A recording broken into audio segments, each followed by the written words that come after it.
Masarap ito eh.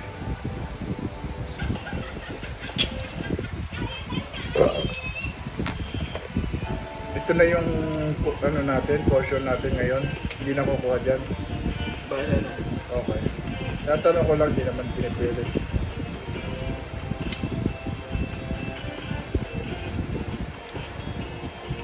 Pakinabang din yung bilis ko tumakbo. Kung gaano kabilis, ganun din ang gagawin ko sa totoong laban pag naano ko, hindi ako talaga ano eh. Pag sumaguntok ako, takbo ko agad ako, bilis. Hindi makahabol. Tawa lang ako, wala akong pakialam. Hanggang sa nakalayo na ako kasi inasure ko na makalayo ako eh. Hindi yung konting takbo lang. Mamaya dyan na sa likod mo. Ang bilis. Hindi nakita ko sa aso, hindi basta-basta mamamatay ng ganun-ganun na.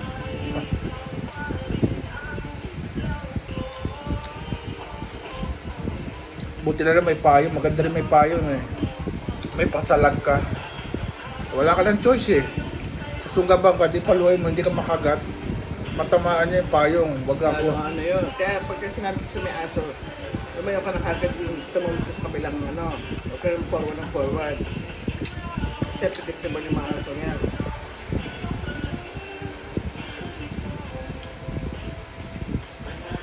Buti na lang, walang dumadaan sa sasakyan. Kasi ganito lang ako, hindi ako nagpatentero sa may mga dumadaan sa sasakyan. Eh, nakagit naman ako. Wala rin kwenta.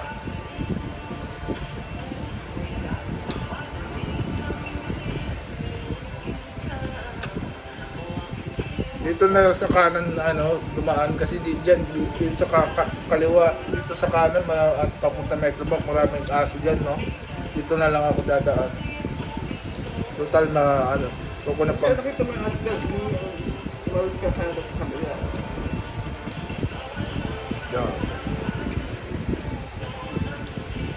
Ngayon ko lang nakakita ang importansya ng payong pansalag. Kasi kung yung katawan ko lang, makakagat yung kamay ko, di magpapa-inject pa, tapos bawal ko pa kainin yung mga gusto kainin.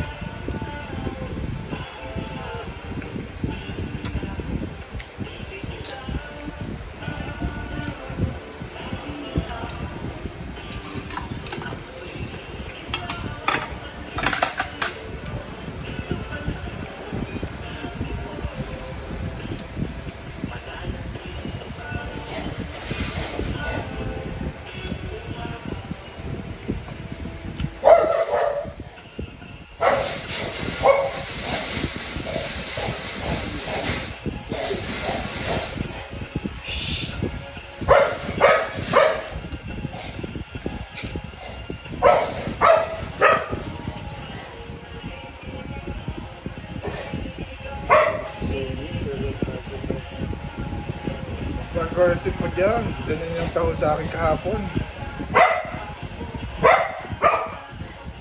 Akala ng mga tatawa, hihinto ako. Nek-nek nila, kahit na mapahiya ako, basta ako, niligtas ko lang sarili ko. Hindi ako ano sa inyo, tatawa ako, titigil. Gusto nila parang tumawa sila, hindi ako tatakbo. Tatakbo ako, hinihabol ako eh. Hindi naman ako nililigtas eh. Tatawa na lang nila, magagal mga tao dun sa kanto, alam mo mga bago. Alam mo na ugali. Pagtatawa ng kalampala.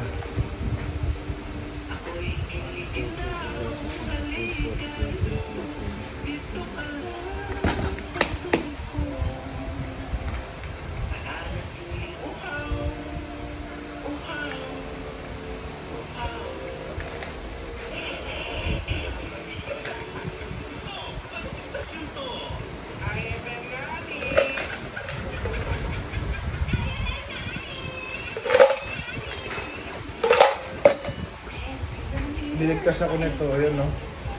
Pagkapaligtas ko na tong sising na to eh. So,